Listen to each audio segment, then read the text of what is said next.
Some scheduling announcements. This evening, President Trump will deliver remarks at Union Station for a political dinner.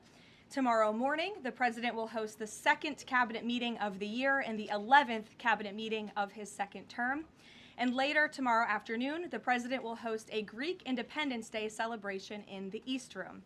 On Friday, the president will celebrate National Agriculture Day alongside nearly 1,000 farmers who are coming in from across the country for the first event of the season on the South Lawn, so pray for good weather, to highlight the president's successful policies in support of America's farmers, including efforts to lower input costs, open new trade markets, bolster the farm safety net, double the death tax exemption, end taxes on rural property loan interest, and create rural opportunity zones.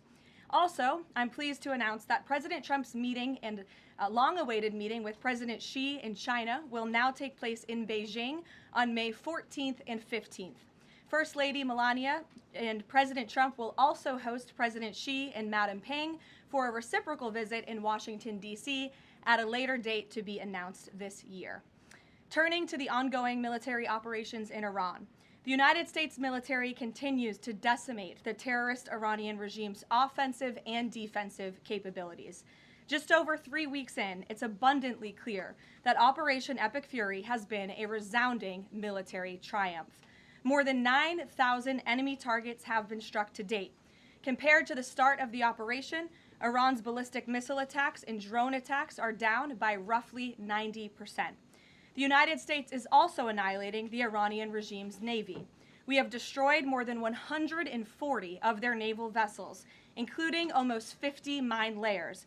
This is the largest elimination of a navy over a 3-week period since World War II. Again, let me reiterate, this is the largest elimination of a navy on the face of the planet in a 3-week period since World War II. We are systematically dismantling Iran's defense industrial base, which will prevent future threats to the region.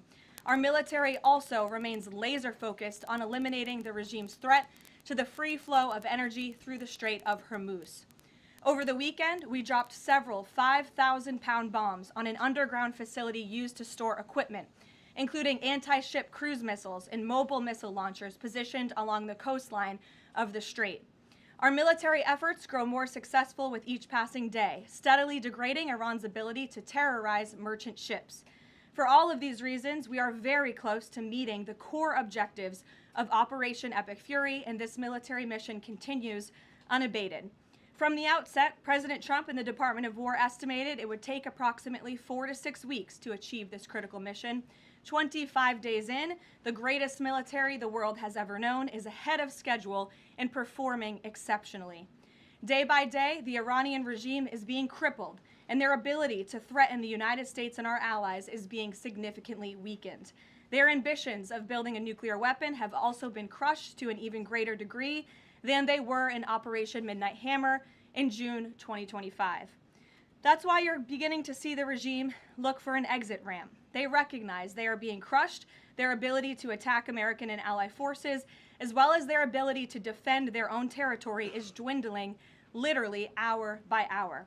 Following President Trump's powerful threat on Saturday evening, it was made clear to the United States that Iran wanted to talk. President Trump is willing to listen. As President Trump announced on Monday, the United States has been engaged over the last 3 days in productive conversations, which led the president to temporarily instruct the Department of War to postpone planned strikes against Iranian power plants and energy infrastructure only. The remaining elements of the Iranian regime have another opportunity to cooperate with President Trump, permanently abandon their nuclear ambitions, and cease actively threatening America and our allies. But the president's preference is always peace. There does not need to be any more death and destruction. But if Iran fails to accept the reality of the current moment, if they fail to understand that they have been defeated militarily and will continue to be, President Trump will ensure they are hit harder than they have ever been hit before. President Trump does not bluff, and he is prepared to unleash hell. Iran should not miscalculate again. Their last miscalculation cost them their senior leadership, their Navy, their Air Force, and their air defense system. Any violence beyond this point will be because the Iranian regime refused to understand they have already been defeated and refused to come to a deal. Here at home, we are now on day 40 of the Democrats' shutdown of the Department of Homeland Security. Democrats in Congress are forcing American travelers to wait in hours-long lines at airports across the country, robbing TSA officers and other federal workers of their hard-earned paychecks that they use to feed their families, and causing billions of dollars in damage to our economy. A father of 3 recently told CBS News that he felt he had no other choice but to quit his job as a TSA officer and find other work as the Democrats' shutdown of DHS continues. This is the quote from the father, and I encourage everyone to listen. "I think the hardest thing is seeing the struggle that my wife was going through and not trying to bring more stress to her," the father of 3 said, "but seeing her cry every night, how am I going to feed my family? How am I going to survive?" For the Democrats in Congress, the cruelty of this shutdown is the point. Nearly 500 TSA officers have quit since the Democrat shutdown began. President Trump, to alleviate this pressure, made the decision to send some of our amazing ICE agents to help alleviate that stress and address the long wait times. And for all of the critics of this solution a few days ago when it was proposed by the president, it is yielding results. Wait times have improved since ICE arrived, and they are doing everything in their power to help their fellow federal service members. But it's important to take a step back and remember, why is this even happening in the first place? For nearly 6 weeks, Democrats in Congress have kept DHS shut down because they care more about illegal aliens than American citizens. You have Democrat elected representatives in states across the country who are willing to inflict massive pain on their own constituents to fight for illegal aliens who broke our nation's laws to come here.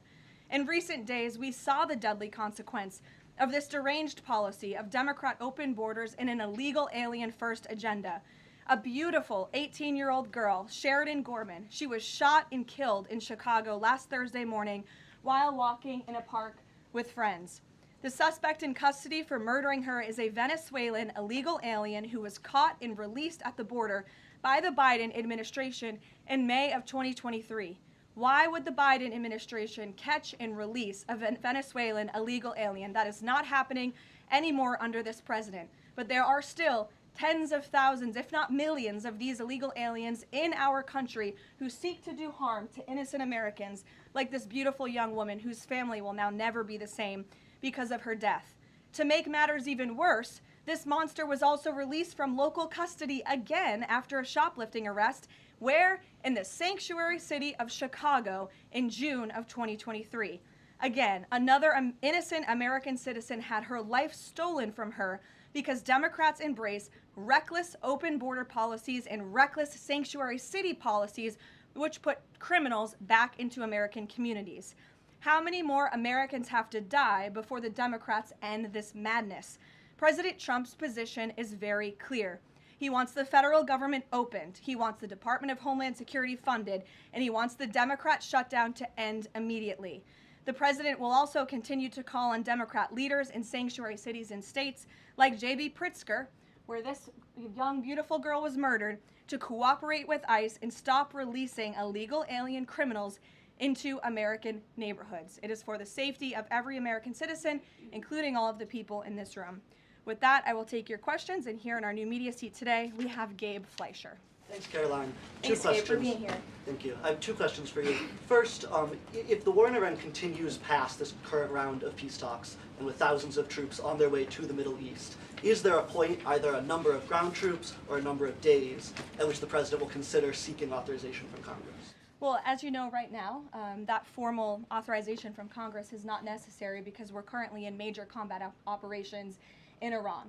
The Department of War and the President, as I said, estimated about a 4 to 6 week timeline for the full completion of these military combat operations. We're again on day 25 today.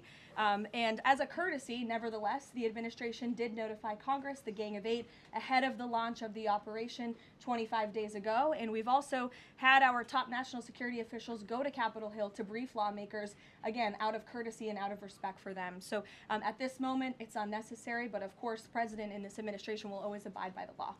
Gabe. Or do you have a follow-up? Yes, sure, go ahead. Second question.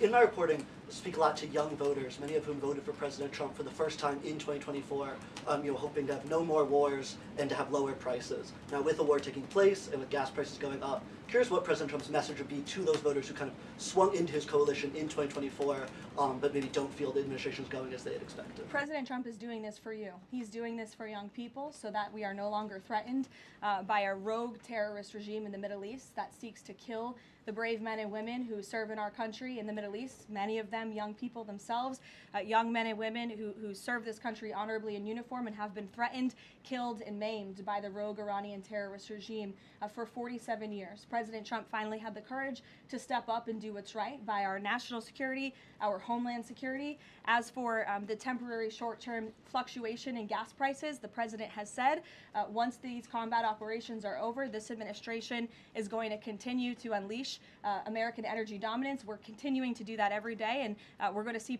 prices at the pump go back down, just as we have over the past year because of this president. And don't think for 1 second if the Democrats had their way, gas prices would be as they were under the previous administration, the Biden administration, record highs. This president is keeping them as low as he can during this short-term combat operation, and they're going to go right back down when this is over. Gabe. Thank you, Caroline. Just within the past few hours, Iranian state TV has said that Iran has rejected the U.S.'s 15-point plan to end the war. What's the White House's response to that, and have these talks hit a dead end? They have not. Talks continue. They are productive, as the president said on Monday, and they continue to be. However, I saw a 15-point plan that was floated in the media. I would caution reporters in this room from reporting about speculative points or speculative plans from anonymous sources. The White House never confirmed that full plan. There are elements of truth to it, but some of the stories I read were not entirely factual. So I am not going to negotiate on behalf of the president here at the podium. What I will tell you is these talks are ongoing. We're not going to get into the nitty-gritty details that have been exchanged between the United States and Iran at this time. Well, yesterday the president mentioned a very big present that the Iranians had given the U.S. He wouldn't go into detail, but was it that ship that was carrying 2 million barrels of oil that made it through the state of Hormuz? I'll let the president speak on that at the appropriate time. And then finally, Caroline, today Iraq's government reportedly is planning to lodge a protest with the U.S. According to the Wall Street Journal. There was an attack in Iraq that hit a military clinic, killing 7 soldiers reportedly. What's the U.S.'s response to that? Was the U.S. responsible for that attack? I'll have to check in with the Pentagon on that, and we'll get you an answer. Thank you, Caroline. Too, if I may. Speaker Johnson today described the conflict as wrapping up, but the 82nd Airborne Division, they're typically deployed at the beginning of conflicts. So does the White House consider this conflict as wrapping up, or is it changing shape? As I said at the beginning of my remarks, we are meeting our goals of Operation Epic Fury expeditiously. The president likes to maintain options at his disposal. It's the Pentagon's job to provide those options to the commander-in-chief. For any specifics on troop deployments, though, I would point you to the Pentagon. And today, Philadelphia District Attorney Larry Krasner reiterated threats to potentially arrest ICE agents that were sent in to assist with these historically long TSA lines. He said, quote, "The president cannot pardon you." Has the president seen Krasner's comments? Does he have any response? The president cannot pardon you for what? He's talking to the ICE agents who are handing out water bottles and are helping people move through lines at airports. It's a disgraceful comment. The men and women of ICE are great people. I would encourage this lawmaker, whose name I don't know and don't care to know, to actually sit down and speak with the ICE agents who are on the ground doing this important work, not just in our nation's airports, but again, to remove violent, dangerous, illegal alien criminals from our country, to protect this individual and all of us in this room and Americans across the country from murderers, pedophiles, and rapists who have been allowed into our country by Democrat politicians. Mario, good to see you. Thank you, Caroline. Good to see you as well. Just given that the president postponed his original trip to China because of the war, should we infer that the war will be wound down and concluded by the time of that May 15th, 14th visit? Again, as I've said, we've always estimated approximately 4 to 6 weeks, so you could do the math on that, Mario, but we do look forward, I know the president looks forward to going to China on May 14th and 15th, and of course, as always, we'll provide additional logistical details to all of you in the media for that trip, who I know look forward to coming with us as well. One follow-up. Was that a precondition? Did the two leaders speak about the conclusion of the war? Was that a precondition for them to have this rescheduled meeting? No, there was a discussion about the rescheduling of the meeting between the president and President Xi. President Xi understood that it's very important for the president to be here throughout these combat operations right now. He understood, obviously, the request to postpone and accepted it, which is why we have new dates on the books, and I'm happy to announce those to you today. Jennifer. On the negotiations with Iran, are there still face-to-face talks planned perhaps in Pakistan? And who do you think would probably be going? Again, I've seen a lot of speculation and reporting about potential talks that could happen later this week. Nothing should be deemed official until it is announced formally by the White House. I would not get ahead of our skis on reporting about any talks this weekend until you hear directly from us. Does the president think that all of the allies will go along with whatever the U.S. concludes with these Iranians? Are you expecting that Israel and all the other allies will follow whatever agreement is made? I think the president has shown that he is absolutely the leader of the free world, the head of the most powerful military in the world, and in various examples, so the 12-day war between Iran and Israel, the ceasefire between Israel and Gaza, the president has shown a very unique skill at getting our allies to get on board with what's in the best interest of the United States, but also the world in cases of foreign policy like this. Ed. Yeah, thanks, Caroline. So, is there a time frame as to when the first oil tanker can go through the Strait of Hormuz freely? It's a very good question, Ed. I don't have a specific timeline for you today, but it's obviously something the administration is working towards as quickly as we can. And with respect to oil, as you know, the administration has taken a number of actions to stabilize the markets. We directed the U.S. DFC to offer reasonably priced political risk insurance for takers through the strait. We issued that temporary waiver to allow countries to purchase sanctioned Russian oil to alleviate global pressures. We're working with the IEA to coordinate the release of another 400 million barrels. We issued that 60-day Jones Day Act waiver. And then just today, EPA Administrator Lee Zeldin, if you missed it, in consultation with the Department of Energy, announced a temporary emergency fuel waiver to allow nationwide sales of E15, gasoline blended with 15% ethanol, to remove all federal impediments to selling E10 gasoline across the country. The emergency fuel waiver will temporarily waive the summer low volatility requirements and blending limitations for gasoline to provide additional flexibility to the fuel marketplace. So as far as tankers through the strait, something we're tracking very closely, but obviously the administration is coming up with creative new solutions by the day to keep the price of oil stable, something the president wants to see. And I know Secretary Bessent, Secretary Wright, Secretary Burgum, EPA Administrator Zeldin are all working together closely to find ways to do that. The president gave that 5-day timeline for pause in operations. Would a tanker going through the Strait of Hormuz be one of the conditions that he would extend that? That's only something the President of the United States can answer. I won't get ahead of him. How about on TSA? Can I ask you about the TSA lines? Sure. Are the TSA lines, that we've all seen the video of that from various airports, is that going to be what ends the stalemate in Congress to get DHS funded? Well, look, it's the Democrats who have led to this stalemate over the past 6 weeks. The president and the Republicans' position has been very clear. Fund the Department of Homeland Security. And we have attempted in good faith numerous times, both the president himself and lawmakers on the Republican side on Capitol Hill, to go to the Democrats with reasonable offers, with real solutions. They'll ask for something, we'll give them that concession, and then they say, oh wait, that's not enough, actually. So I think that's why I said earlier, the cruelty is the point. They want this chaos. They want to distract, I think, from the success of our military overseas right now, totally obliterating the Iranian regime. And it's very unfortunate because there's only, the only people that are suffering from this are the American people. And I hear that Democrats might be flying out of town tomorrow. How convenient and lovely of them that they get to go to the airport and that they'll get to go home to their families when you have families, TSA workers who are suffering. You have people across the country who are missing flights for funerals and for work commitments because of Democrat politicians on Capitol Hill. Mary, in the back. Thanks, Caroline. Glad to see you have a seat now. I do. Thank you. Is the White House satisfied with Republican leadership's efforts on the Save America Act? I think the president has made it very clear. He wants everyone on Capitol Hill to move as quickly as possible to get the Save America Act passed, and he wants to see that legislation on his desk as soon as Republicans and Democrats can move to pass it.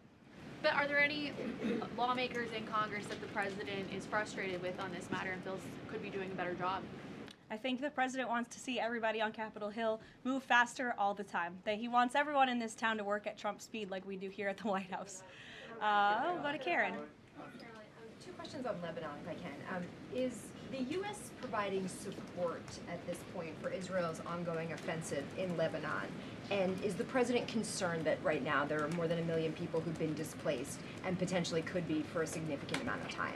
That's not something I'm in a position to comment on for the first question. To the second question, of course, that's something that would concern the president. I think that's why he's again quickly moving to eliminate the threat of the Iranian regime in the Middle East, including weakening their proxies like Hezbollah, who have terrorized Lebanon for far too long. And I know that the president wants to see this, again, move as quickly as possible as we can over the course of the next couple of weeks here. Kristen. Caroline, a question about the Strait of Hormuz. If these negotiations are not successful, is the only option to reopen the strait in boots on the ground, given that all of our allies have essentially said that they are unable or unwilling to help? Look, that's a hypothetical question. It's a hypothetical question. It's also a decision that would have to be made by the commander-in-chief, and I'm not going to get ahead of him. And in addition to that, when it comes to the Vice President, J.D. Vance, what has changed that has made him more of an active participant in these negotiations with Iran? I don't think anything has changed. The Vice President has always been a key member, the President's right-hand man, and a key member of the President's national security team. He's been part of these discussions throughout this entire course of the administration with respect, again, to the 12-day war that the President and his national security team negotiated a solution to, with respect to the ceasefire between Israel and Gaza and the release of the hostages, which there was a lot of criticism that couldn't get done, and it did. The Vice President has been by the President's side every step of the way, and any reporting otherwise is just completely false. I see him in the room. Again, the President seeks his counsel on all matters, both foreign and domestic. Can you just tell us who exactly the U.S. is negotiating with in Iran, and why the U.S. and this administration trusts that person? Again, as I said to Gabe's question earlier, we're not going to get into the details of these negotiations and conversations that continue to take place. As of course you can imagine, they are very sensitive diplomatic discussions. And I would reiterate, I do recall giving all of you the same answer when we were negotiating the ceasefire between Israel and Gaza. Gave you the same answer throughout the 12-day war between Iran and Israel. Gave you the same answer with respect to many of the other global conflicts that this administration has negotiated solutions to. President Trump is going to give his diplomats the freedom that they need to have these sensitive diplomatic discussions without negotiating and litigating them through the news media. Fran. Caroline, just to follow up though, because you said that some of the information that's been out there about the 15-point plan is inaccurate, can you say what is accurate with respect to ballistic missiles, the nuclear ambitions, and the Strait of Hormuz, which are things that the president has laid out that he wants to see a couple times in the past? Look, if you've heard it from the President of the United States, obviously it's true, as well as the objectives of Operation Epic Fury. We've said repeatedly, I've said them from this podium, the Pentagon has reiterated them. That's why we've taken military action to achieve them. So of course, those are goals that we want to see, but this full 15-point plan that's been floating around in many of your outlets, there's a lot of misinformation to that as well. And again, I would caution you from taking things from anonymous sources rather than verifying them directly with the White House. Christian. Thanks, Caroline. Two on Iran. First, would the president consider loosening asylum restrictions for Iranians trying to flee the country right now? Again, that's a question for the president. I won't get ahead of him on that. I haven't talked to him about that. Okay. And then secondly, you mentioned at the top that Iran would be hit harder than they have been to this point if they don't recognize the fact that they're losing this war. Could those strikes happen before this 5-day negotiating window closes if the president doesn't think they're negotiating in good faith? You're asking me to tell you if the commander-in-chief would authorize very strong strikes against the Iranian regime. That's not something I would ever reveal from this podium, true or not. Phil. Here, in the back. Thank you, Caroline. I was wondering if you would respond to some of this criticism of the administration from past allies like Joe Kent, who have said that the president's red line shifted from Iran cannot obtain a nuclear weapon to Iran cannot pursue nuclear enrichment. What is the administration's response to that criticism? I think the president and I have both strongly responded to the criticism by Mr. Kent who unfortunately resigned in disgrace and accused the president of basically being controlled by foreign countries and foreign manipulation, which is a ridiculous and laughable assertion. So his accusations have zero credibility as far as this White House is concerned. The question of the red line shifting from no nuclear weapon to no nuclear enrichment, is there any substance to that argument? I think the president has been quite clear in what he wants to see from the Iranian regime, which is why he chose to launch Operation Epic Fury in the first place. Reagan. Thank you, Caroline. I have a question for you on the SAVE Act, and I'd like to follow up on the DHS shutdown. Sure. First, Senator The Mike Save Lee- America Act. Save America Act. The president corrected me yesterday. That was my fault. Senator Mike Lee said it's essentially impossible to pass the Save America Act through reconciliation. What's your reaction to that? Is the president worried that that strategy might fail? I think he's willing to try all strategies. I spoke with him about this yesterday, and he said if we can make it work through reconciliation, let's absolutely do that. These, again, are common sense policies that are backed by the vast majority of voters across this country. The only people in this country who don't support them are politicians on Capitol Hill, and you all should ask them why they don't want voter ID, why they don't want proof of citizenship to vote in our nation's elections. Again, these are common sense proposals that are wildly popular, and the president is willing to use any means necessary to get this legislation passed and onto his desk. And then on the DHS shutdown, do you expect deportations to decrease while ICE is in the airports? And what are the trade-offs of having ICE in the airports right now? Well, to address this obviously short-term problem and the chaos that has been sowed by these Democrats on Capitol Hill, to address the lines and to get Americans traveling and get them to where they need to be. So the president, I think this was a creative solution, again, that was criticized, but we have seen wait times decrease, not as much as we'd like. Hopefully they will continue to, but at major airports over the course of the last few days as ICE has been facilitating with travelers in these airports. Sure. Thank you, Caroline.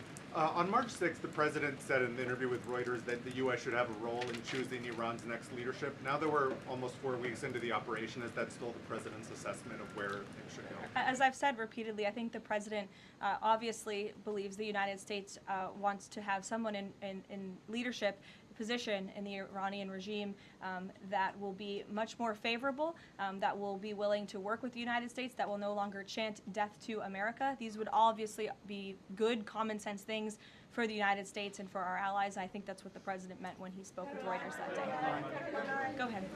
The president yesterday said that he had achieved regime change in Iran because the regime has changed. In terms of... I mean, has it not? Well, the leadership... Their entire leadership has been killed, and nobody has really seen or legitimately heard from this alleged new leader. So wouldn't you say there's been a change in the regime? There's been a change in leadership. I mean, do you feel as though... There's been a change in the regime leadership, which is what the president said. So thank you for confirming he was right. I mean, do you feel as though you've achieved leadership level, or the personnel in place right now in Iran that you're satisfied with? I mean, have you... I think it's too soon to say.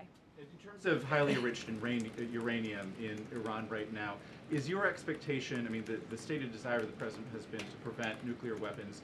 Is your expectation that the end game here is that eventually Americans will be in possession of that uranium, or you'll somehow have some direct control over the highly enriched uranium that could be used to develop it? Again, this is a point of conversation that continues. I think you know the means in which the United States would have to take in order to achieve that goal, and that's a decision for the president to make.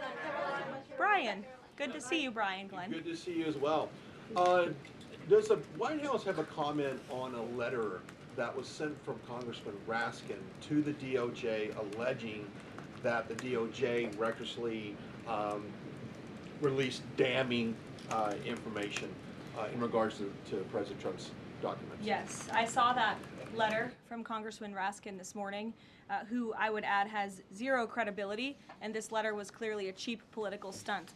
What the congressman did here, Brian, and for everyone in the room who's hopefully not reporting on this as fact, is that he took untrue and salacious claims in a memo that was produced by Jack Smith, who has been completely discredited for his lawfare and his witch hunts against this president, and that information was unverified. It never even made it into the indictment because it was so unverified. And what happened to that indictment anyway?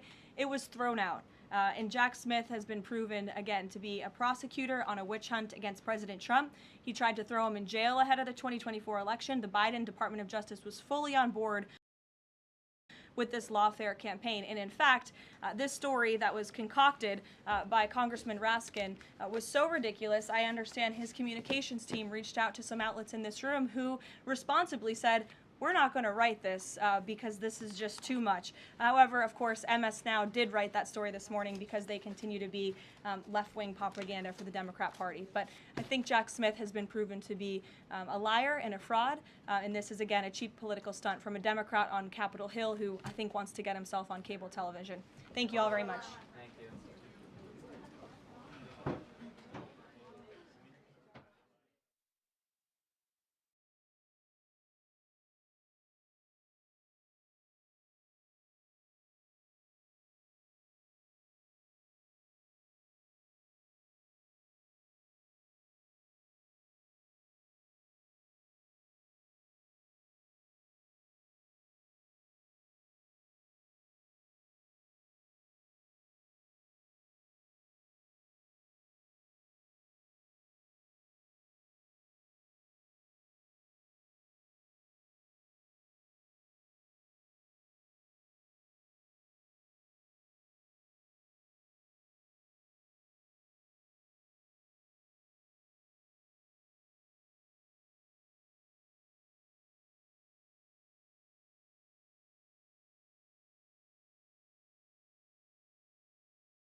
Great to have you.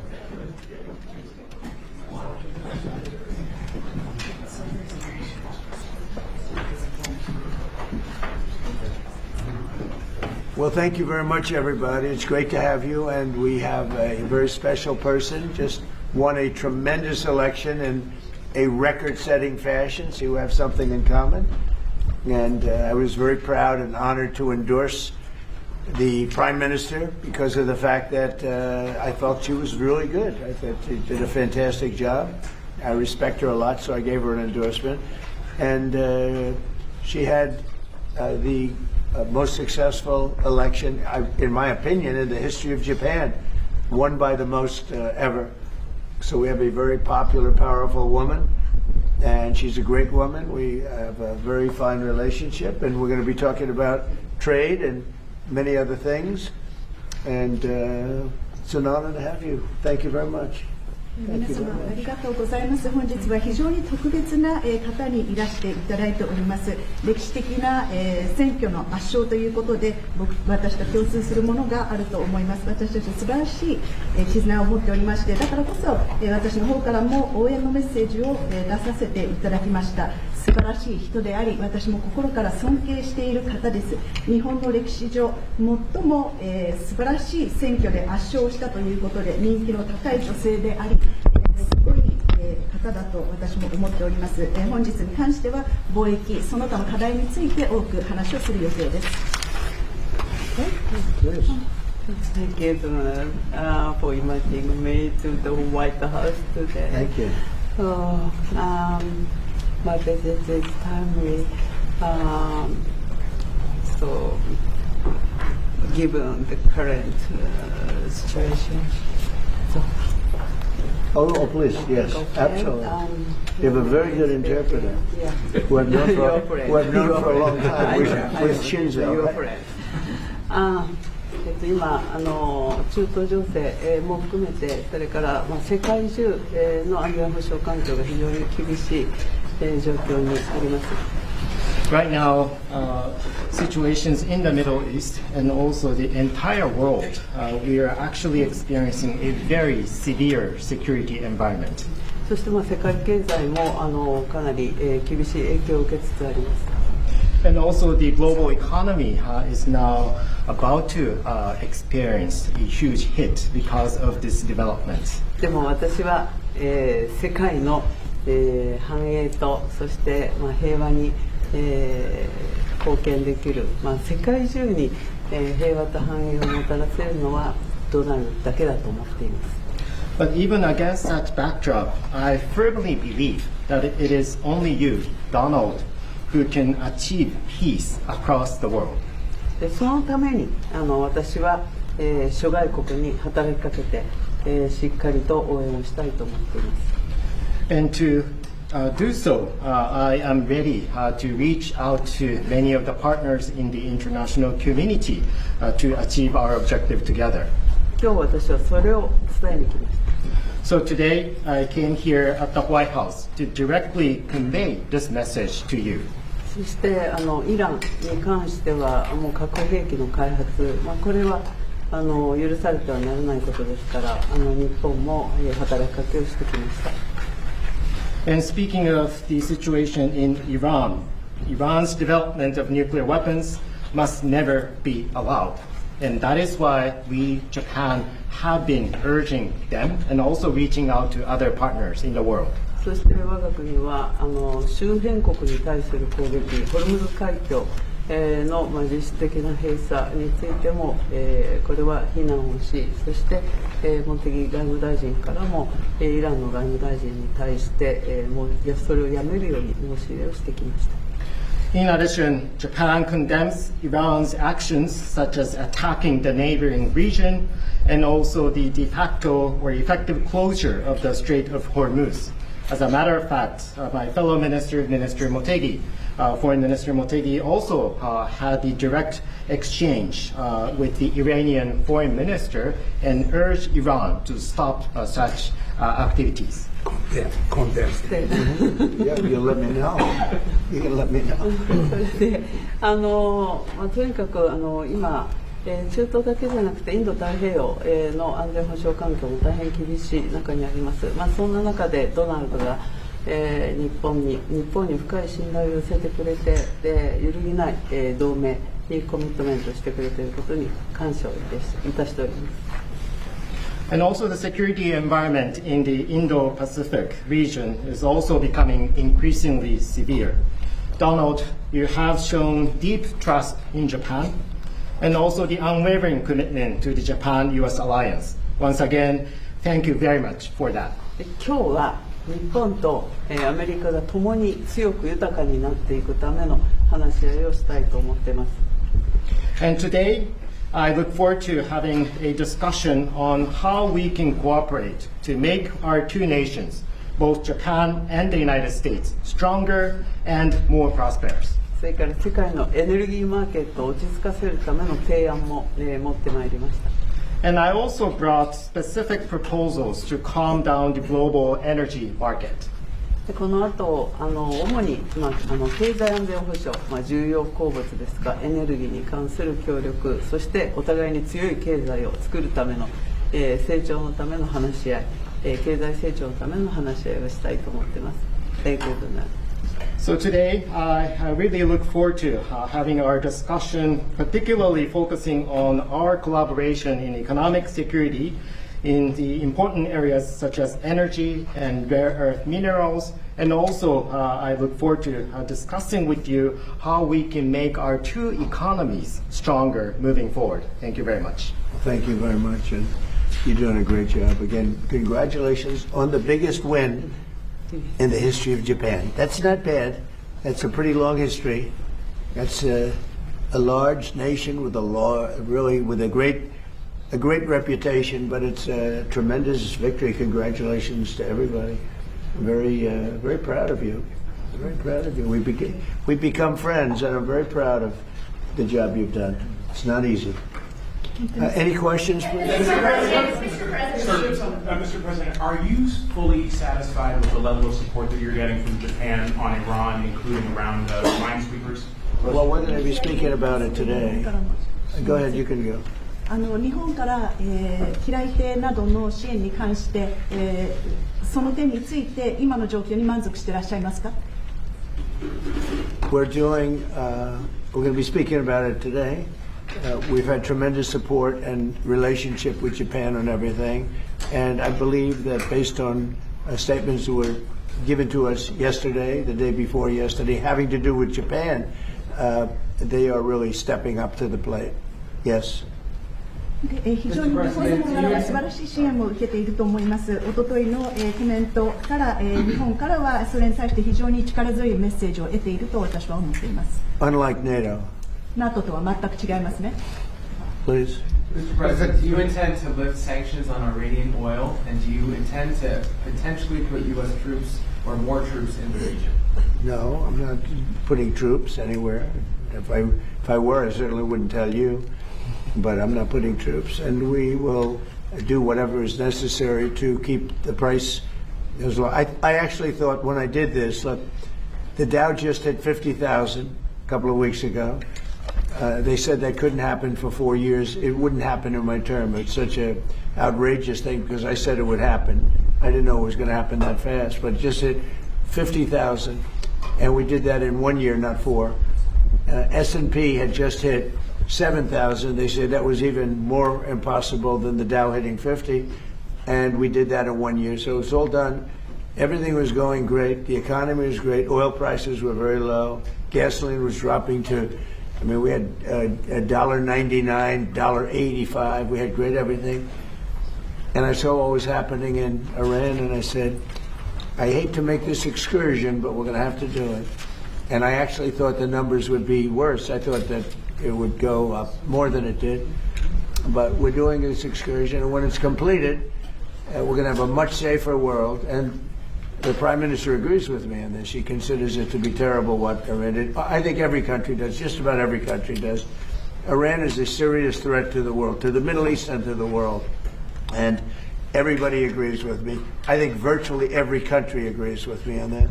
So I wanted to put out that fire. And I said, you know, if I do that, oil prices will go up, the economy will go down a little bit. I thought it would be worse, much worse, actually. I thought there was a chance it could be much worse. It's not bad, and it's going to be over with pretty soon. We've obliterated the Navy. We've obliterated just about everything there is to obliterate, including leadership. The Navy's gone, their Air Force is gone, their anti-aircraft equipment is gone. We're flying wherever we want, Pete. We have nobody even shooting at us. They have, I mean, and as you know, their leadership is gone. Their leaders are gone. They picked new leaders, they're gone. They picked new leaders, they're gone. And now they're looking for new leaders again. We can take out the island anytime we want. I call it the little oil island that sits there, so totally unprotected. And we've taken out everything but the pipes. We left the pipes because to rebuild the pipes would take years for them to do. But we are, I would say, we are substantially ahead of schedule. And I had to do this. I call it an excursion. I had to take this little excursion and do something that no other president had the courage to do. And everybody wanted to do it, but they never had the courage to do. And I don't blame them. I'm not blaming them.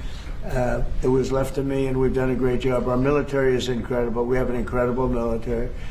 We have the strongest military in the world by far. We have the greatest equipment in the world by far. In fact, Japan buys our equipment, buys a lot of it, and we're honored by that. And that's one of the things we'll be talking. They want to buy a lot of the military equipment. So it's just an honor to have the Prime Minister. We've had a tremendous relationship. Okay. Mr. President. I think she's going to have to go first before you. Is that okay? Do you understand? It's very good, I tell you. I mean, it's so nice that we don't have to sit. No, it's very good. I haven't picked up your language, so the next time you come, I'll have your language mastered. All right, go ahead. If the war is almost over, why is the Pentagon going to ask Congress for an additional $200 billion? Well, we're asking for a lot of reasons beyond even what we're talking about in Iran.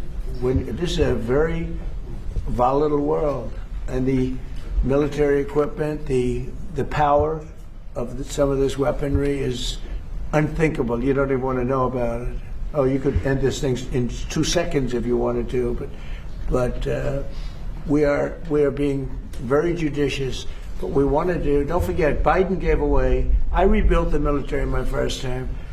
Biden gave away so stupidly to Afghanistan a lot. He didn't want to move it. He was too lazy, too stupid to move it. But It was a very small amount. It was a lot, but it was very small relative to what I purchased and what I built. We want to have vast amounts of ammunition, which we have right now. We have a lot of ammunition, but it was taken down by giving so much to Ukraine. They gave so much. Biden gave $350 billion worth of cash and military equipment to Ukraine, and he didn't rebuild anything. Fortunately, we have a lot. We have a tremendous, unlimited supply of what you'd call middle and upper middle armaments and military equipment, munitions, armaments, but munitions in particular. At the high end, we have a lot, but we're preserving it. We don't really need it, but we're building. Our manufacturers of military equipment are building at a level they've never seen before. They've never done before. Pete's in charge of it with all of us, really. But Pete's been very strong on it. The general and Pete, myself, the whole group. And Raytheon is building 4 factories. Lockheed is building 5 or 6 factories, and they're building them fast.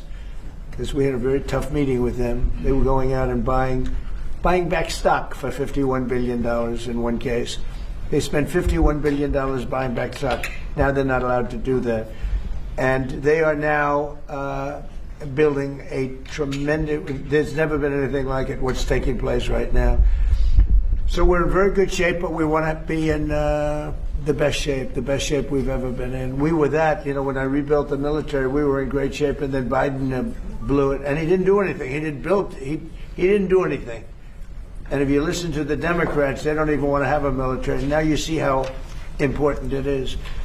But we have the strongest military in the world. We have the best equipment. We make by far the best equipment. The other night, they had 114 rockets shot at a certain location. And out of 100 highly sophisticated rockets, out of 114 sophisticated rockets, every single one of them was shot down with our equipment. All our equipment. It's amazing, actually, how good it is. So we want to be sure, and it's a small price to pay to make sure that we stay tippy-top. Mr. President, can I ask about the Treasury? Thank you, Mr. President. The Treasury Secretary this morning said there were defections among Iranian leadership. Are you aware of that, and is there anybody the U.S. can work with as a leader going forward? Well, we have a man named the Treasury Secretary here, so maybe he wants to discuss it. Does anybody know? Do you know who he is? Central Casting. Yeah, so and we are seeing the defections at all levels as they're starting to sense what's going on with the regime. It doesn't get reported here in the U.S. very well, but we are trouncing them from the air, and the regime will probably collapse within itself. At Treasury, we've seen where they've wired their money out of the country. We're coming for that. We're going to get it back to the Iranian people.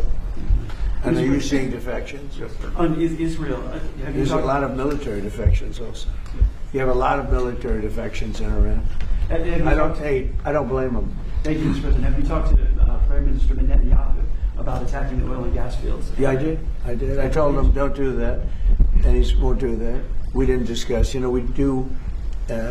We're independent. We get along great.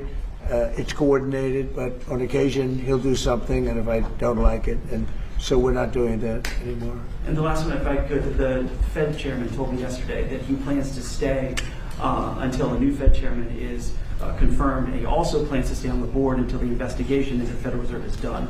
Well, he's under investigation because he's building a building for hundreds of billions of dollars more than it's supposed to cost. The building you see over there is under budget and ahead of schedule. That's the ballroom. The ballroom is a much bigger building. It's a much more complex building than what he's doing, and it's at a fraction of the cost. Something is going on, whether it's contractors. That's what I do best in the world. I build great buildings. I've always done it, and I build them under budget and ahead of schedule. They could have $4 billion. This is a renovation job for $4 billion. And if you look at the building, it's not even, I don't know if Kevin Warsh is ever going to be able to move into it. It's been under construction for years. It's the most expensive building ever built. Now, I know it's grossly incompetent because I happen to think he's grossly incompetent. Today, certainly you should be lowering interest rates, all right? Certainly, who would not lower them? But he's stubborn, and he's got Trump derangement syndrome. But a lot of people have that, not a curable disease. But he's also building, he should be lowering rates immediately. But he won't do that because he's a stubborn, incompetent person. And that's a bad thing. You know, when you're stubborn and incompetent, I think it's the worst combination. And he's also not a smart person. But he's building a complex over there that's under his jurisdiction. He started it, and it's out of control. It's billions of dollars for a little building. I could have done that building and made it beautiful for $25 million. $25 million, and it would have been beautiful. Look what I've done at the White House, fixing it up, and I mean the place was in bad shape. You see the floors and everything; it was in bad shape. I could have made that building beautiful for $25 million. They're spending $4 billion. All right, so it's there is criminality. Maybe it's with the contractor, but. Because I know more about contractors than any human being maybe that's ever lived. But that contractor is a very rich man. Whoever the contractor is, and we know, but whoever the contractor is an extremely rich man. He's going to make, I mean, he could make billions of dollars. I'm hearing numbers from $3 to $4 billion. That would make it the most expensive building on a square foot basis ever built in history. And you're not even building a building, it's a renovation. The exterior skin is staying, the steel is staying, the structure. So all I want to do is bring out to the public that this guy is an incompetent, he's a very incompetent guy, and he may be a dishonest guy, but somebody's dishonest because there's no way that building can be $3 to $4 billion. Mr. President, Thank you. Please. Mr. President, you just mentioned Japan. This looks like one of your people, right? Thank you. Is he good or bad? Good. Is he a good reporter or bad? You know? So. Not a, all right, looks like a nice guy. Go ahead. Mr. President, you just mentioned Japan is stepping up. What kind of the support do you expect from Japan in the future? Look, I expect Japan to step up because, you know, we have that kind of relationship, and we step up for Japan. We have 45,000 soldiers in Japan. We spend a lot of money on Japan, and we've had that kind of a relationship. So I expect, I'm not surprised that they would step up. We don't need much. We don't need anything. I mean, honestly, we don't need anything from Japan or from anyone else, but I think it's appropriate that people step up. In the case of Japan, I hear they get more than 90% of their oil through the strait, so that's a big reason to step up. I mean, we've demolished, that country is close to demolished. The only thing is the strait. It's very hard. You could take two people and they could drop little bombs in the water and they're holding things up. We don't want that to happen. But honestly, Japan, China, Europe, parts of Europe, get a lot of their oil through the strait. We get none, practically. We're less than 1%. We don't have to be any percent. We don't even, I think we do it just to be nice. But we, think of it, we don't use the strait. We're defending the strait for everybody else. And then in the case of NATO, they don't want to help us defend the strait, and they're the ones that need it. But now they're getting much nicer because they're seeing my attitude. They're getting much nicer. But it's, as far as I'm concerned, it's too late.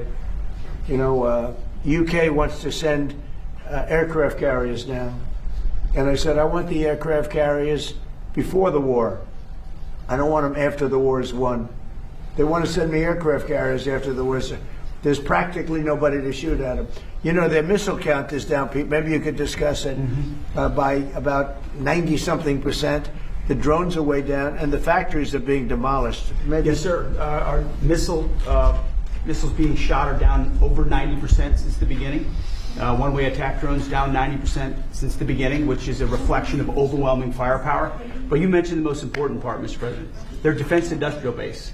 if you can't make more of it in the future, then you have a limited supply. And so we're going after all of their defense contractors that make all of their exquisite weapons and ensuring that even if they wanted to rebuild more launchers or more missiles, they couldn't in the future. And that's a level of devastation for their military that they've never seen before. So we have, in literally 2 weeks, we've demolished their Navy, their Air Force. All technology is gone. All communication is gone. And all of the leaders are gone. Other than that, they're doing quite well. Okay, how about one more question for the Prime Minister? Let me pick a beautiful-looking person from Japan. A question for the Prime Minister. Go ahead. Yeah, sure. Oh, he doesn't believe he's beautiful. Oh. He's sounding shy. Go ahead, please. Of course, now Japan and US are very good friends, but one question, why didn't you tell US allies in Europe and Asia, like Japan, about the war before attacking Iran? So we are very confused about we Japanese citizens. Well, one thing, you don't want to signal too much. You know, when we go in, we went in very hard, and we didn't tell anybody about it because we wanted surprise. Who knows better about surprise than Japan? Okay, why didn't you tell me about Pearl Harbor? Okay, right? You know, he's asking me. Now you believe in surprise, I think much more so than us, and we had to surprise him, and we did. And because of that surprise, we knocked out, the first 2 days, we probably knocked out 50% of what and much more than we anticipated doing. So if I go and tell everybody about it, there's no longer a surprise, right? Okay, one more for the Prime Minister. Are you going to for the Prime Minister? Yes. Go ahead for the Prime Minister. Thank you very much. Japan's DG Press. Japan's biggest concern is China.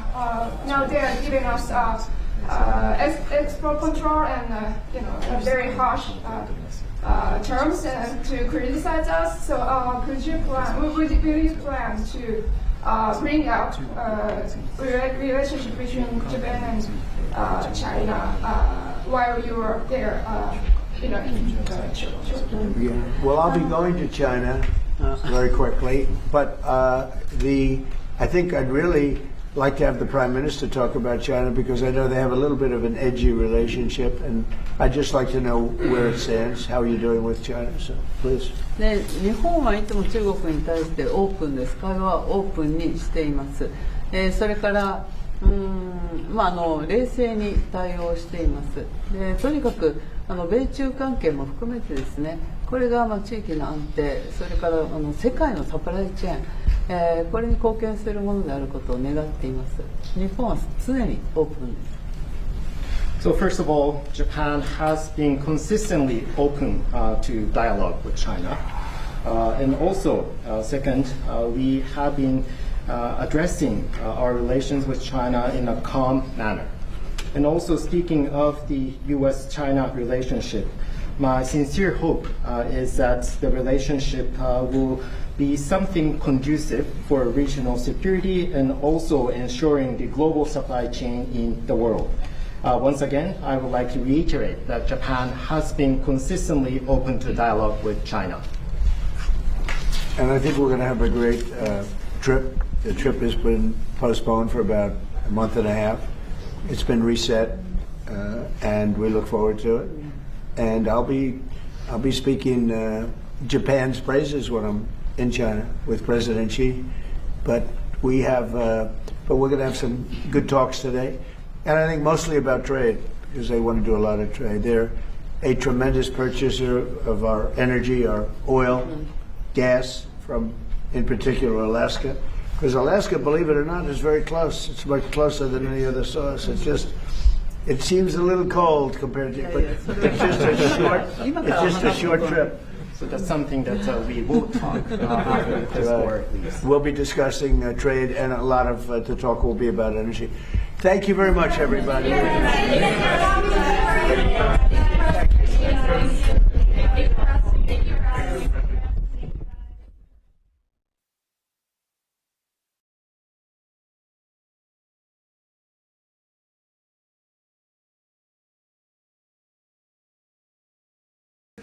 It's been a long time. Must be something big happening, huh? You all set? Well, thank you very much. It's a great day for me because I have a lot of confidence in this gentleman. And we're thrilled to swear in our new Secretary of Homeland Security, a great American patriot, to put it mildly, Mark Wayne Mullen. And I want to just say, Mark Wayne, congratulations. Great. Thank you. You deserve it. You're a great man. Let me also thank Secretary Mullen's beautiful family, including his wife, Christy. Thank you. His sons, Jim and Jace and Andrew, and daughters, Lara, Ivy, Lynette, and other members of the Mullen family. It's a beautiful family. And we know this guy. He's our big top wrestling guy. I won't wrestle him for anything. An all-American wrestler, huh? Good. You have good genetics in that family. Proud of you. Thanks as well to Attorney General Pam Bondi, Chairman Jason Smith, Congressman Josh Gottheimer, former Speaker of the House Kevin McCarthy, and many other friends that are gathered with us. It's a great group of people. For 13 years, Mark Wayne has represented the incredible state of Oklahoma, a state that I won 77 out of 77 counties 3 times in a row, so they like me there. Second was Ronald Reagan at 56. Did you know that? 56, that's not bad. But 77, it's 77 out of 77, I think, right? That's not bad. But he was there in Congress as a member of the House and then as an outstanding United States Senator. And he really has been outstanding. He's been a close and vital partner in helping us secure the border, stop migrant crime, end the scourge of illegal drugs, and make America safe again and make America great again. And he's a tremendous player. He worked with Tom Homan, worked with all of our people on the right, and many more. And everything he's done has been good. I say everything he touched, he's turned to gold. Now, but even in business, he was successful, in all fairness. And he was successful, and he said, I want to go into politics. I hope you're happy. But as the only Native American, I didn't know that, huh? Let me look at you. Well, I think that's all right. He's got great quality, I can tell you. It's the only Native American in the Senate. How many have been there before you? Do you know? Native American? I think 3. 3. Well, you're a fantastic representative. Mark Wayne has also been a fantastic advocate for our cherished tribal communities. He's now the first member of the Cherokee Nation ever to serve as a member of the cabinet. I didn't know all these things. I would have picked him faster if I had known. I would have made a quicker decision. Prior to his career in public service, Mark Wayne had a very successful career in business, leaving school at age 20 after his father got sick, taking over his family business and turning it into a multi-million-dollar success story. He's a very successful guy. Mark Wayne has also a career as an MMA fighter. That's why I looked at his ears and I said, I'm not going to fight with him. You can tell a lot about a person by their ears, right? During which he went totally undefeated. He was undefeated during his career, and he's been inducted into the Oklahoma Wrestling Hall of Fame. And the family is made of fantastic wrestlers, especially that guy right there. That's my favorite guy, huh? And suffered bad injury and come back stronger than ever, I think. So good to have you, man, right? I have no doubt that as he takes the helm of DHS, Mark Wayne will fight for Homeland Security, the United States, and securing the country and making it really strong and the way it should be. Our country's come a long way in the last year. We set it up so beautifully, and then we had 4 years of horror. We had 4 years of disgusting horror, open borders, and things that nobody would even think of. You wouldn't even think of. 25 million people poured into our country, and we've gotten a lot of them out, but we have a lot more to go. We have 11,888 murderers came into our country.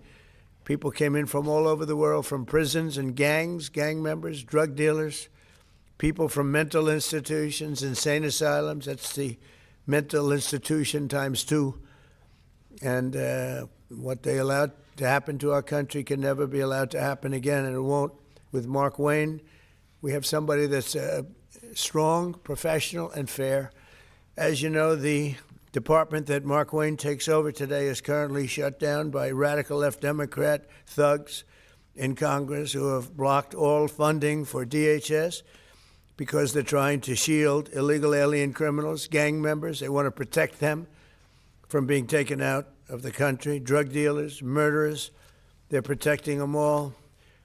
I don't know how people can vote for these people. You know, I see the midterms are close. I don't know what close means, but I don't know how people can vote for them. You take a look, men, they want men to be able to play in women's sports. They want transgender for everybody. Terrible, but that's the way it is. They don't want to give voter ID. They don't want voter ID for elections. They don't want proof of citizenship for elections. And then they get to vote.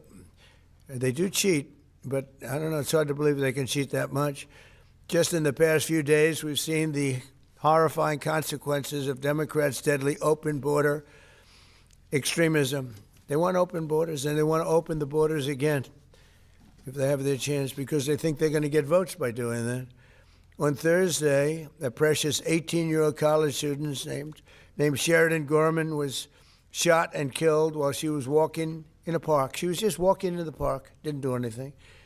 The illegal alien monster charged with Sheridan's brutal murder had come illegally from Venezuela and been released into our country by sleepy Joe Biden, the worst president in the history of our country. And I don't say that because I think he's fine, he's okay. I don't like him, dislike him. I talk about job performance. That's all I care about, job performance. Worst president in history. And Obama wasn't far behind, by the way. But he was then arrested and released again by Democrat governor, a real slob of a governor, J.B. Pritzker, in the sanctuary city of Chicago, which we could make safe in 2 months, I would say. 2 months if we sent in the group, Tom, right? 2 months would be good. 3 months, very good. 4 or 5 months, it would be great. But they would never call because they don't want to do that. All they have to do is call and ask for a little help. The Democrats in Congress do not care how much American blood they shed in their demented pursuit of open borders. From Sheridan Gorman to Jocelyn Nungary and Laken Riley, their quest to flood our country with illegal aliens has left countless American victims in its wake. They never changed. They see what's happening. They never change. That's what they want. They want to get the votes. With sanctuary and sanctuary cities going at levels that they are, and we've ended a lot. We've done a lot. But for some reason, they love it. It's a sanctuary. You know, sanctuary cities are sanctuary for, it's really a sanctuary for criminals. With Secretary Mullen at DHS, we will continue our record-setting efforts to deport these illegal alien criminals from our country, and we are doing at record levels despite a very unfair court system, a radicalized left court system, and others that I'm not too fond of also. And we'll protect innocent American lives. Every single illegal migrant who is a criminal record must be deported immediately. If they have a criminal record, you got to deport them. And there's a lot that came in under Biden. And Kamala, the great border czar, Kamala, who never went to the border, never called Border Patrol, never once called Border Patrol. Can you imagine that, Jim? She's the border czar. She never called Border Patrol. Explain that to me. He's the worst. She was as bad as he was. Going to give him IQ tests next week. Under the Trump administration, we've achieved unprecedented gains on public safety. Yesterday, we were in Memphis, Tennessee, to celebrate the steepest reduction in crime ever recorded. We've been there for about 5 months, and the numbers, nobody's ever seen anything like it. And thanks to our Memphis Safe Task, it's called Safe Task Force, alongside our efforts in Washington, D.C. And what we've done in Washington is amazing. We have Washington as a safe city now. It's been amazing. It's been, if you go back a year and a half, 2 years ago, Washington was one of the most unsafe cities anywhere in the world, let alone this country. And now we have a very safe city. And what they've done with all of the people working, many of the people standing right there, has been incredible. And now we're going to see all of our cities take a big step because of Mark Wayne. In 1 year, my administration, we've created the most secure border in the United States history. and the largest drop in illegal immigration ever recorded, slashed the illegal fentanyl crossings on our border by 64%, and accomplished the largest decline in the murder rate in the history of our country, bringing it down to 1900. That's before my father was born. My father was born a little bit after that. He wouldn't be happy mentioning this because he never liked talking about age, but he lived to be a ripe old age, but that's before my father was born. Think of it, 1900, we have a record, 1900. Murders last year were at the lowest level in 125 years, and we're making America safe again. We're doing it at levels that everything we're doing, we're making great. The border is great. The military is great. We're having, by the way, a tremendous success, as you know, in Iran. We had one in Venezuela, and now we're having one in Iran. They have no Navy left. They have no Air Force left. They have no anti-aircraft equipment left, no radar left, no leaders left. The leaders are all gone. Nobody knows who to talk to. But we're actually talking to the right people, and they want to make a deal so badly. You have no idea how badly they want to make a deal. And we'll see what happens. I want to thank Pete Hegseth. The job you're doing over there is really incredible. You and the general and all of the other generals and colonels and captains and majors and everybody else, right? It's a perfect, amazing thing. We make the best military equipment in the world. Now we're going to make it faster. We want to get it faster, but we make the best in the world. We're doing a job. So I'd like to ask Attorney General Bondi to come and do the honors of swearing in a man who's going to do a phenomenal job for our country. And I tell you, your family has to be very proud. You have to be very proud. Absolutely. Everybody wanted this job. I said, there's one man for this job, and I have no doubt he's going to be fantastic. Thank you, Pam. Come on over. Thank you.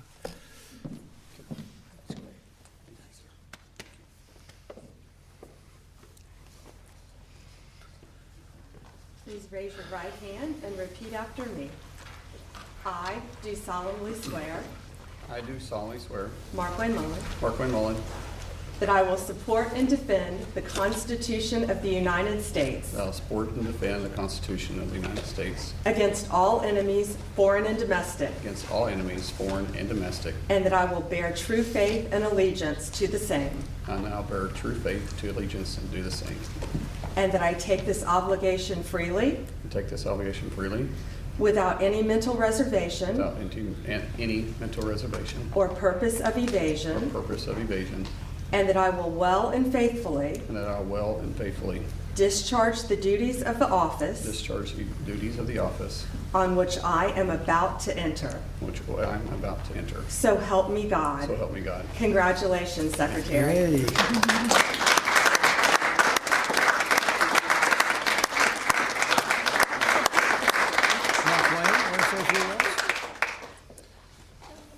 Thank you. I think that was the most nervous I've ever been. It just seems surreal being in the Oval Office and having the President of the United States speak so highly of me and then recognize my family and know my family by name. It's humbling, and I never take it for granted, but I made this very clear that I don't care what color your state is. I don't care if you're red or you're blue. At the end of the day, my job is to be Secretary of Homeland and to protect everybody the same, and we will do that. I'll fight every single day. Today I got the privilege of meeting so many of the employees at DHS. These employees have been there for 30 days without pay. And if you need anything to know their dedication to show up and still protect the homeland that you and I enjoy and the freedoms that we're experiencing, they're working with for free because of political politics. That's all I need to know. I told them, as you're fighting 365 days, understand I'll be fighting 365 days beside you. No one's going to outwork me, and I'm not going to let any of them outwork me. The President has entrusted me with this, and failure is not an option. And so thank you so much, Mr. President, for this opportunity. I won't let you down. Thank you very much. Thank you. I love that expression, no one's going to outwork me. That's a wrestler's expression, isn't it? Huh? That's a good wrestler's expression. Yes, please. Mr. President, will the Secretary's replacement in the Senate support the SAVE Act and the use of the talking filibuster to get it through? Well, it's not the SAVE Act. It's not called this. It's called the Save America Act. There's a big difference because the SAVE Act, nobody knows what that means. Save America means Save America. And I can't speak for him, but I would imagine that Mark Wayne, I didn't even ask him the question because who wouldn't support it? Voter ID with a picture. You want citizenship, proof of citizenship. Ideally, you want to end mail-in ballots because there's tremendous corruption. Then we added a couple of things, Mark Wayne, like I don't think being a great athlete and having a family of great athletes, they have produced great athletes in this family, all-American wrestlers. They especially like wrestling, by the way. And what about baseball? Do you play baseball? Anything? They like wrestling. But I don't think that you would say that his family, and I don't know this for a fact, and I shouldn't say it because I could get myself, does anybody in your family want men to play in women's sports? I don't think so, Jim, right? I don't think so. I don't think. How would they do? Would they do good wrestling you? They would be in trouble? He said, yes, they'd be in big trouble. It's so crazy. So that would be one. And then we have a few others that we call them the best of Trump. But if you look at transgender mutilization of children, we don't want that. It's the mutilization of children. We don't want that. So generally speaking, I think I can answer that Mark Wayne would be very much in favor of what I'm in favor of. Would you say that's right, Mark? Yes, I can't think of too many things. He might be worse. He might be worse than me. That's my look at his wife is saying. That's right. But so yeah, he's going to be great. Yeah. Do you believe the Secretary will run DHS any differently than Kristi Noem did? What do you hope to see as his priorities? Well, we had a good run. Look, we created the strongest border with the help of that man right there. Tom is so incredible, and he's going to be a big influence here too. There's nobody more professional, nobody better. There's nobody better as a human being. You know, he looks tough, but he's got a good heart, but not too good. Don't make it too good. But you know, we had Tom. We have the safest border we've ever had. We have a lot of assets, but a lot of things we can do, and we're going to do. We have to get criminals out of our country that were allowed in by Biden. Yeah, please. Mr. President, do you support what appears to be emerging agreement coming out of the Senate to reopen DHS? Well, I'm going to look at it, and we're going to take a good hard look at it.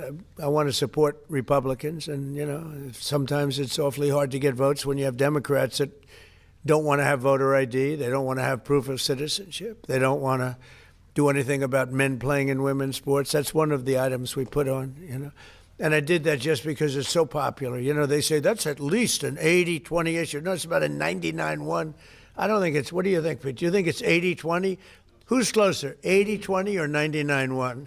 Almost 100. Yeah, I think 100 is really the, so, you know, so I support that, and I support common sense. Would you be comfortable with a deal that involves separating ICE funding from the DHS funding package in order to reopen? Well, they're working on all of that. You know, that's a detail that they'll explain later. Please. Election integrity and DHS measures. Mr. President, since CISA falls under DHS, and given that many credible voices have raised concerns over its premature and possibly likely faulty 2020 election assessment, will you and Secretary Mullen implement reforms at CISA and at DHS to ensure full confidence in future elections, like in the upcoming? About it. We'll talk about it, you know, pros and cons. Look, they used it to try and put me in prison, right? So I can't be thrilled with it.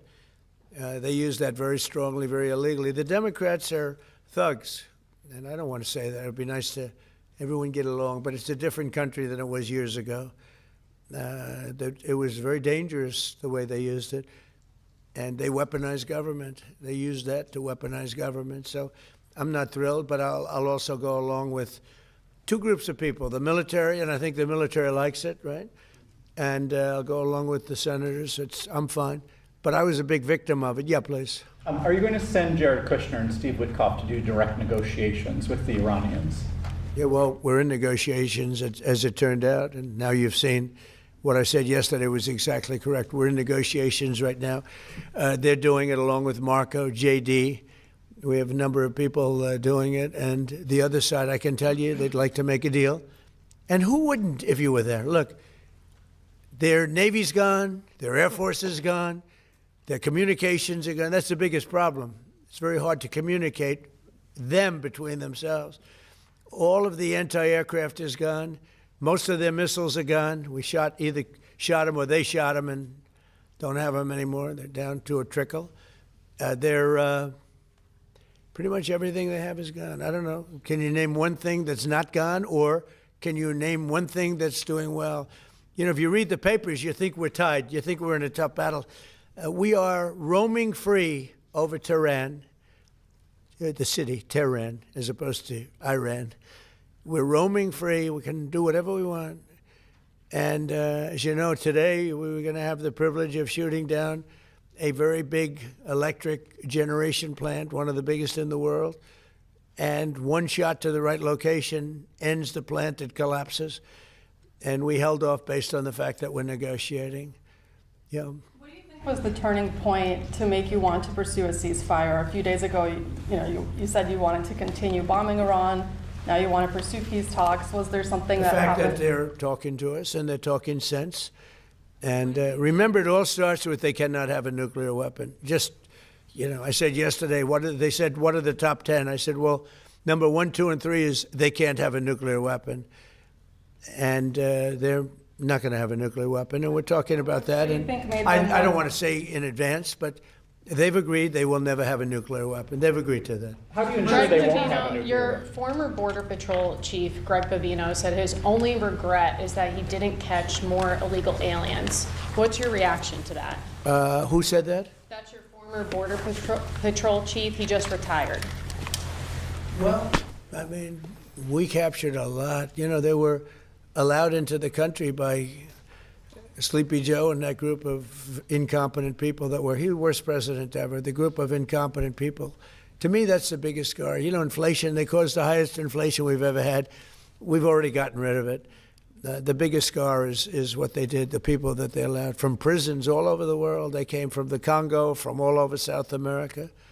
Rough people, really tough people. So, no, I understand what he means. He would have liked to have captured more. I'm not capturing so much as removing. We're removing thousands of people, and many are self-deporting because we're going after them so powerfully that they're self-deporting. Tom, going back, I think that's one of the big unkept secrets. We have thousands and thousands of people, and they're self-deporting. They're going back to where they came from. But what we want really is the criminals. We're really focused on those criminals, getting them out. Yeah. Message right now to Democrats and also to Americans that are stuck in airports is really devastating watching it online because Democrats won't fund DHS. What's devastating? What's your message to Americans right now stuck in airports?